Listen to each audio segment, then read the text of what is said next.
datang ke sesi konseling ini ya kak. Ya, skip FYI for your information kak. Informasi yang kakak bagikan di sini, insya Allah kita nggak akan menyebarkannya. Jadi kakak aman-aman aja dan usahakan meluapkan apa yang kakak ingin luapkan di sini. Insya Allah kami jaga kerahasiaan informasi kakak berikan ya. Jadi ada yang bisa saya bantu kak? Jadi saya tuh datang di sesi konseling ini karena saya memiliki beberapa masalah di lingkungan kerja saya, terutama terhadap rekan-rekan kerja saya. Jadi akhir-akhir ini saya cukup terganggu di tempat kerja, khususnya saat berkaitan dengan rekan kerja saya. Saya merasa stres, terbebani, dan ketika harus berinteraksi dengan teman kerja saya itu, pola komunikasi yang sering terjadi membuat saya tuh merasa nggak dihargai gitu di sini. Bahkan terkadang saya tuh merasa sering kali disalahkan terhadap hal yang nggak saya lakukan gitu. Saya sering kali dibebani dengan hal-hal yang sebenarnya bukan tanggung jawab saya untuk saya kerjakan. Dan komentar-komentar sinis dan sikap yang tidak kooperatif dari teman-teman saya itu membuat suasana yang ada di tempat kerja saya itu menjadi kurang kondusif gitu, kurang menyenangkan dan tidak nyaman untuk saya bekerja di situ gitu. Yang awalnya saya tuh mencoba untuk tetap profesional, mengerjakan sesuai dengan arahan, mengerjakan sesuai dengan SOP dari pekerjaan saya, tapi lama-lama sikap yang saya terima dari rekan-rekan saya kerja saya ini tuh cukup mengganggu, menimbulkan kecemasan, sehingga saya tuh susah untuk kembali semangat berangkat kerja di pagi hari. Saya juga seringkali terbawa pikiran, overthinking, masalah apa lagi nih yang akan terjadi besok gitu. Bahkan saya tuh susah tidur dan meragukan diri saya sendiri, apakah saya itu seburuk apa yang orang lain bicarakan terhadap saya gitu. Mungkin bagi orang lain itu merupakan masalah kecil ya, tapi bagi saya itu dampaknya cukup besar gitu. Saya merasa terus-menerus tertekan, tidak nyaman, dan dampaknya itu membuat saya tuh tidak percaya diri gitu ya. Jadi saya datang ke konseling ini untuk menemukan solusi dan jalan keluar dari apa yang saya alami saat ini. Oh, jadi begitu ya kak. Jadi menurut apa cerita kakak tadi, kakak mengalami masalah di tempat kerja ya. Di masalahnya bermacam-macam ya, seperti melakukan sesuatu yang bukan tanggung kakak, terus masalah dengan teman kerja kakak yang membuat kondisi di lapangan tidak sesuai, tidak kondusif ya. Dan itu mengganggu masalah kesehatan kakak, mengganggu aktivitas sehari-hari kita.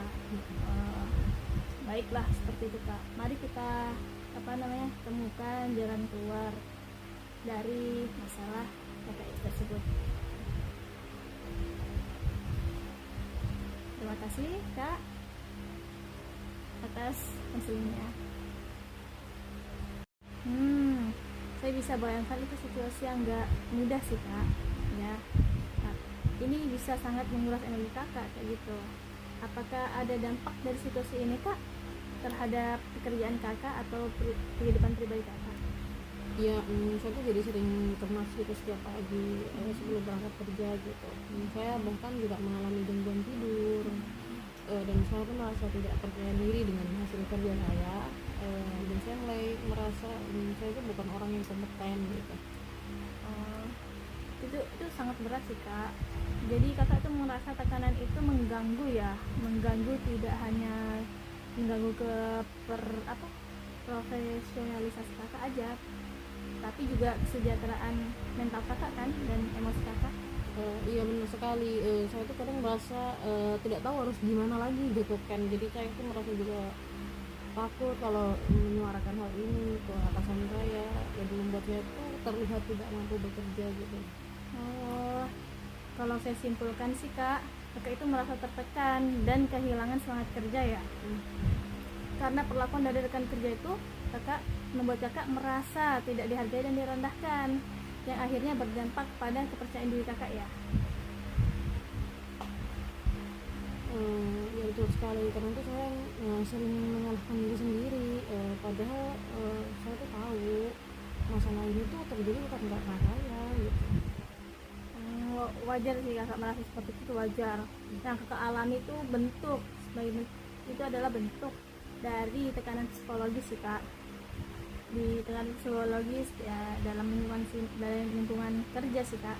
Menurut kakak ya dalam lingkungan kerja, dan kakak itu sudah cukup kuat untuk menghadapi masalah ini dengan tetap bertahan dan tetap bersikap profesional dalam bekerja kakak. Ya, terima kasih, saya jadi merasa dimengerti gitu. Aman kak. Kak Aisyah, pernahkah kakak Aisyah itu menuliskan atau mendokumentasikan situasi-situasi di mana kakak itu merasa tersudutkan? Pernah nggak kak? Nggak pernah sih, setiap kali yang report gitu saya tuh hanya menyimpan itu di diri saya sendiri gitu. Baiklah, gitu ya. Jadi mungkin langkah awal yang harus kakak lakukan yaitu mendokumentasikan kak kalau ada terjadi situasi-situasi yang membuat kakak itu nggak nyaman, jadi harus didokumentasikan itu. Nah, kenapa kak? Karena ini bisa membantu kakak suatu hari bisa membantu kakak, bisa membantu kalau suatu hari kakak ini ingin membicarakan hal ini secara resmi ke atasan. Itu gunanya kak, dokumentasi. Bisa saya coba mungkin nanti ya. Saya rasa saya memang harus ingat-ingat kembali hal-hal baik yang sudah saya kerjakan ya. Iya, bagus kak. Dan untuk menghadapi rekan kerja kakak sudah harus mulai berlatih sih kak. Berlatih gimana? Berlatih komunikasi asertif kak.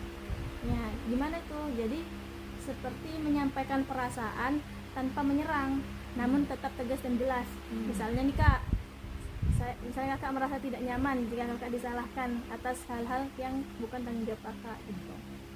Ya, kita bisa latih bersama nih kak di sesi ini atau sesi berikutnya jika kakak mau. Saya mau. Saya sadar selama ini tuh saya terlalu banyak diam karena saya tuh nggak suka terjadi konflik gitu kan. Nah, sebenarnya sih diam memang jadi reaksi ilmiah sih kak, tapi dengan mengembangkan keberanian untuk bersuara nih kak, secara sehat, bersuara secara sehat. Nah, kakak bisa melindungi batasan diri kakak sendiri gitu. Kakak juga bisa mulai nih membangun jaringan dukungan dari teman-teman kerja kantor kakak atau atasan kakak, misalnya dengan dekat ke rekan kerja lain gitu kan, biar agar disupport oleh mereka dan biar kakak nggak merasa sendirian gitu.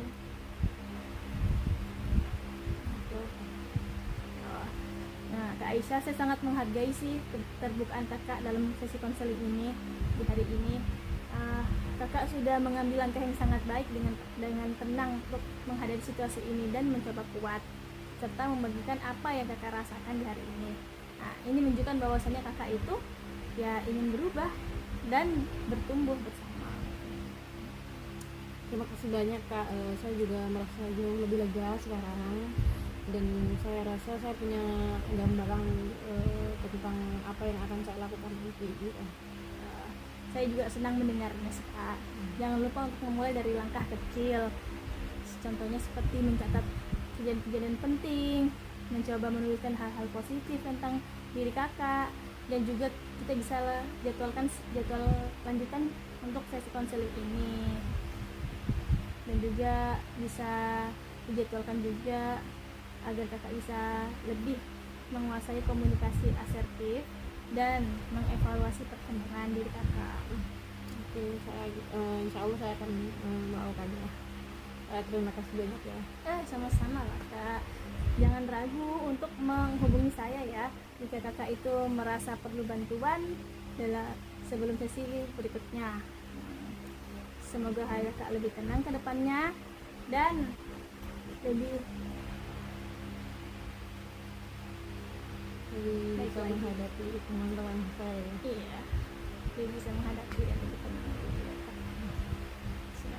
Terima kasih. kasih telah datang ke konseling hari ini.